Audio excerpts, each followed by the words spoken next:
Welcome to the whatever. The Ride or Die Podcast. Yeah, Say it. the Ride or Die podcast.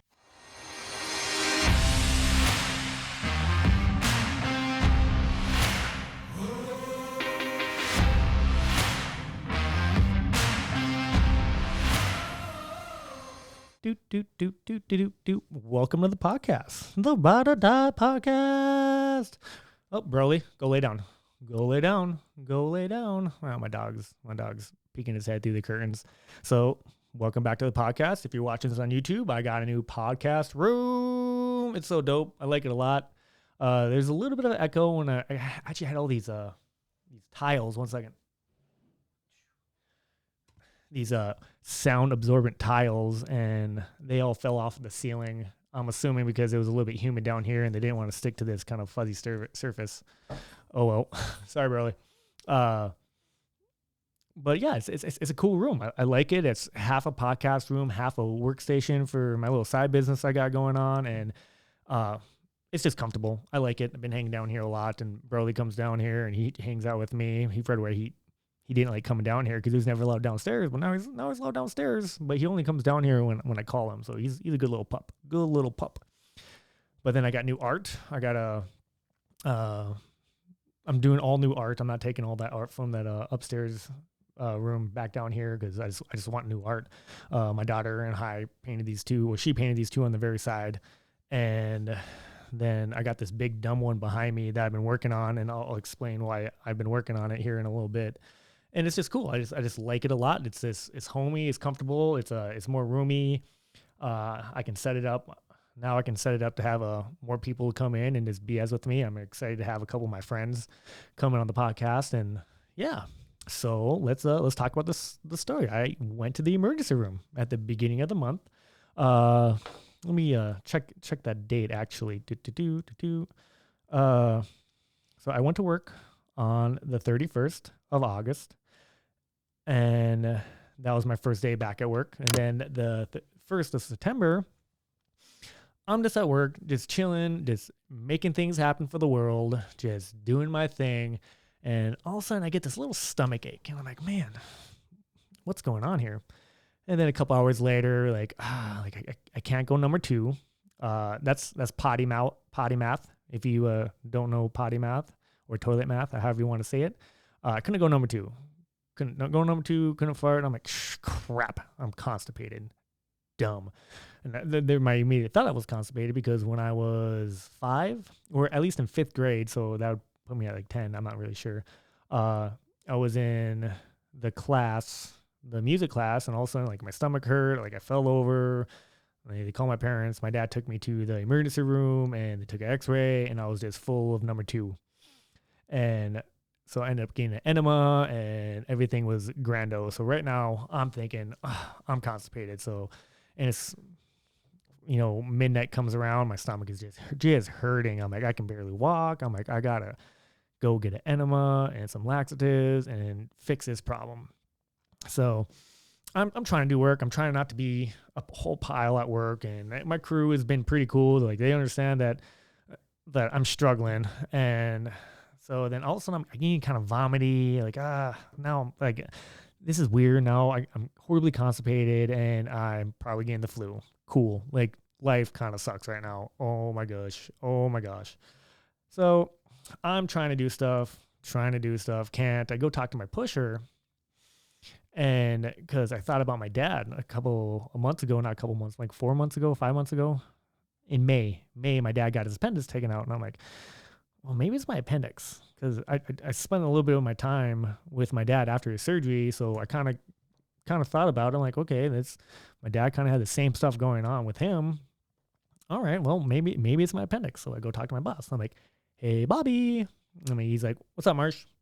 I'm like, do you know anything about appendixes? And he goes, nope, but we can look it up. And so, okay, appendicitis. And, we start doing it. He's asking me all these questions. He's like, what, do you have this? I was like, no. Do you have this? I'm like, yeah, kind of. Do you have this? I'm like, maybe. Like, it's so hard to tell because I don't know. I just don't know. I'm like, He's like, well, if you want to go in, you can go in. I'm like, well, I think I'm just constipated. I'm like, I'm going to go lay down and see if I can get this to relax. And he's like, all right, you go lay down. So I go lay down, and it's about 1 a.m, and I'm like, this sucks. Like, I can barely walk. This. So I go up, talk to my jeweler. My jeweler's like my first in command that I talk to. And I'm like, hey man, do you know anything about appendicitis? And he goes, I know you don't want it because, your appendix will burst, and then you get all this bacteria in your stomach. Then you're hospitalized for 3 to 4 or 5 days. Sometimes it's way longer if you're not a healthy person. And I was like, you should go in. Just go get it checked out. And I'm like, I don't want to go in. Like, because one time I went into the emergency room because I thought I had a staph infection. I had a fight one day that following week. And I'm like, well, if I have a staph infection, I need to figure it out right now. And it ended up not being a staph infection. And then I come back to work, and then my boss is all mad at me because I left during a kind of a time where they need me. And I left and came back with basically ringworm. I think they ended up calling it a fungus. So I'm like, I don't want to piss off the boss again. My daylight boss. I don't want to do it. So no. So I'm trying to do stuff. I can barely walk. Like I said, like, this sucks. I'm like, screw it. Like, I'm going to go in. Like, if this is my appendix, it's worth going in. If I'm constipated, well, I'll just have that doctor give me enema. So I have 2 options. Drive 10 miles to Newtown, which is the reservation. Not the best place in the world. Or drive an hour to Watford City. I'm like, well, I'm just going to take this hour drive to Watford City. So on the drive, I'm like, I got to call somebody. It's 2 a.m. I'm like, I don't want to call my mom because she's going to freak out and get worried because my mom's a worrier. And I'm like, whatever, I'm going to call her. So I call her, and of course she's like, shh. I'm like, Mom, settle down. Going to see if I need to get my appendix taken out. And she's like, okay, I'm on my way right now. I'm like, Mom, it's probably not my appendix. And if it is, I'm not going to get in surgery for hours. I will text you when I know what's going on. She's like, okay. So I get to the emergency room, and I swear this emergency room, I cannot find the front door. I call, I'm like, hey, I'm trying to get into the emergency room. I think I need to get my appendix taken out. And like, oh, okay, come to this door. So I go to that door, and that wasn't that door. So I end up going to another door, and that wasn't that door. So, and I'm not skipping. I'm shuffle walking. I look like a turd walking, basically. So I find the door, they buzz me in, I put the stupid face mask on. I get it, no big deal, but it wasn't a good one. It was one I had to like tie up. I'm like, this is retarded. I shouldn't say that. I apologize for using that word. I'm like, this is stupid.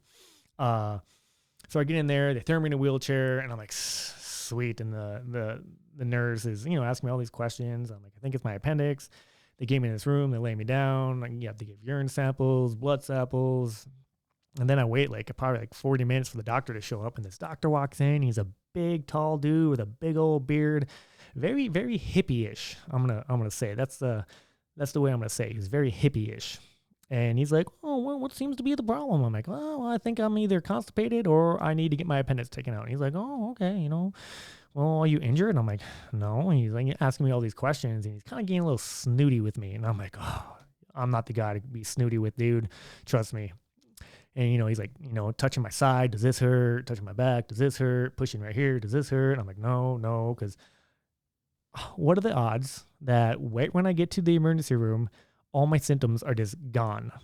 They're all gone. So when he's doing all this stuff, I'm like, no, that doesn't hurt. Nope, no, that's pretty good. And so now I'm embarrassed. I'm like, I literally just came to the emergency room to get an enema. How embarrassing. Whatever. And then the doctor's like, well, I don't think it's your appendix. I'm like, well, cool. Then I'm constipated, and you're going to give me an enema. And he kind of looks at me like, what? And I was like, whatever, dude. Like, I want to find out what's going on. And he's like, all right, well, we can get you in the CAT scan, and we're going to get you over there. So I get wheeled over or walked over to get the CAT scan.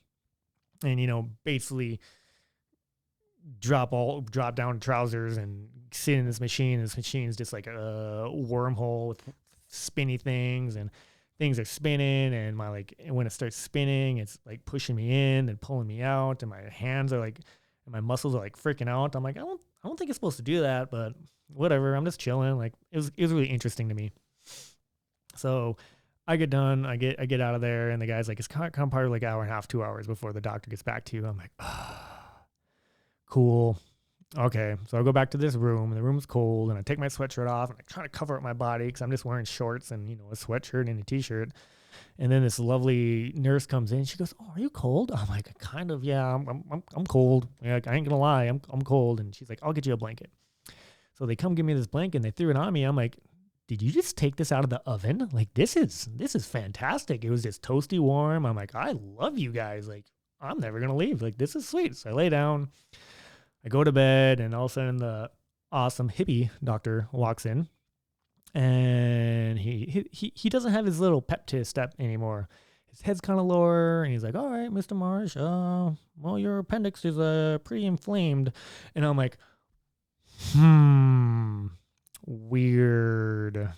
Well, good thing I came in, huh? And he goes, "Yeah, we're gonna get a hold of the surgeon, and we'll get you into the OR, and we'll get this ready for you." I'm like, "Okay." So they transfer me to, lucky enough, Watford City actually had room in the hospital, so they got me a room in the hospital.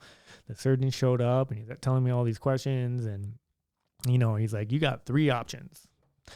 Option number 1, if you choose this option, you will die." And he actually dropped his voice like that. I'm like, "Dude, it can't be that dramatic." He goes, "Option number 1 is we give you Tylenol and you go about your way and you will die." And I'm like, "Okay, dude, like I just want to get it taken out. Like I don't care about any other options but you snipping that bad boy out."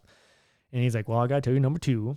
Number 2 is we give you antibiotics and then you got to hang out in the hospital. We got to watch you for 24 hours when you start taking these antibiotics, but you can't do it here. You're going to have to go to Bismarck." And I'm like, "Dude, I don't want all that. Just cut it out." And he's like, "Or we can just cut it out and just call it good." I'm like, "Sir, I've been asking you to just cut out this whole time. Like, let's get rolling." He's like, "All right, well, it's going to be a couple hours." I'm like, "Oh, okay, of course it's going to be a couple hours." Well, I can't be mad about that. They're planning on cutting me open and take things out of me. So I wasn't really mad about that. So I'm sitting in the hospital room and just hanging out, and got to put this stupid nightgown on me, and like my butt is hanging out, and it's like, I don't care, but it was silly. Like I've never had to go into the hospital before, so it's all kind of new experience for me. So it's actually kind of a lot of fun for me and annoying at the same time. So they wheel me to the prep room, and in the prep room I got to sign this sweet waiver that says, "Hey, we might screw up and you might die." I'm like, "Well, let's just dot my I's and cross my T's, and well, yeah, let's shake the dice, right?" And they're asking, actually one of the lovely nurse saw my tattoos, and she's like, "Is that Goku?" I'm like, "I love you. Yes, you're my favorite person. I literally, like, you're my favorite person." And she's like, "Well, I don't watch it." I'm like, "Oh, well, you're still cool, I guess, but whatever." And they're going in, and the anesthesiologist, the dude that gives me the chemicals that puts me out, and he comes in, and I got to sign a little waiver with him, and he's telling me what he's going to do. I'm like, "Dude, let's do it. I'm ready to rock." So they finally get me rolling into the OR. And if you watch did anybody watch like ER back in the day, or maybe Scrubs or something like that, and they wheel him in there, and right when I got wheeled in there, like my anxiety went through the roof, and I'm like, "Oh shoot, this is happening." You got the big old lights ahead above you, and it's like, I don't know if I like this anymore. Like it's kind of nerve-wracking. I've never been in an OR before. I've never done any of this before. I'm like, this is really nerve-wracking. So they pull my rolling bed next to the surgeon's, the operating table, we'll call it, I guess. And they're like, "Okay, we're gonna try to scoot you over." I'm like, and they're trying to like pull me, and then my IV gets caught, and then they're pulling on my IV as it's coming underneath me, and my IV popped out, and I'm like, "Oh, like, hey, stop, time out, move my bed. I will get up, walk over, and sit down and lay down." They're like, "Okay." So then I'm laying here, and you got these big lights and these mirrors, and then the anesthesiologist, the dude that gives me chemicals to pass out, he starts talking to me, and I remember thinking, I'm like, "Okay, this guy's putting this stuff in my IV. I'm gonna pass out here pretty soon." Okay, I'm like, "Think, what do you want to dream about?" So I had this idea of what I wanted to dream about, and all of a sudden, it was like, I'm up and I'm back into the pre-operating room. I forget what they call it now. And I'm just hanging out there, and I'm like, whoa. And my dad called, and I talked to him, and my brother called. I talked to him. I don't even remember having my phone, but I talked to all those people. And like, 'cause I got out, and like, yeah, you were pretty looped up. I'm like, I'm sure it was. Jeez. And then the doctor comes, and he starts talking. He's like, all right, this is all what we do. And then he's like, we had to put a catheter in. And I'm like, wait, you got to do what? He goes, we had to give you a catheter. Catheter is the tube they put in your hole, your pee hole or whatever, so you can urinate. Those definitely aren't the medical terms, but yeah, they did it. And all I thought to myself, I'm like, man, there had to have been a conversation when they did that, because the little bit that knows me, let's just say there's a certain tattoo in that area that they probably noticed, and I just wish I was awake for it. So, but I wasn't. I just wish I was a fly on the wall when they did that. And whatever, it's probably too much information for most of you. So I ended up getting wheeled back to my room, and my mom's there, and I'm like, okay, this hurts. Like my stomach hurts. I can barely move, and I'm like. So whatever, like I finally get all the way back home to Fargo. How many days later, stuck around work for a while. And so I couldn't do anything.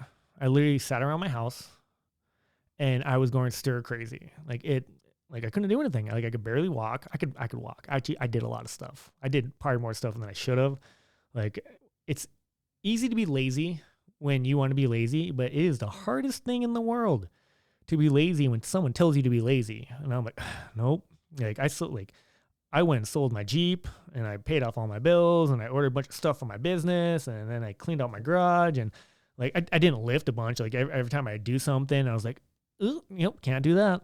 So I couldn't really go do jiu-jitsu or anything like that. And I was like, this stinks. Like I'm just at home, just twiddling my fingers. So I ended up like, okay, I'm gonna go to Hobby Lobby, and I'm gonna get a big old canvas, and I'm gonna try to do this big old painting. And it's back here. Now that I'm like functional again, I have no motivation really to finish it, but I'll finish it one day.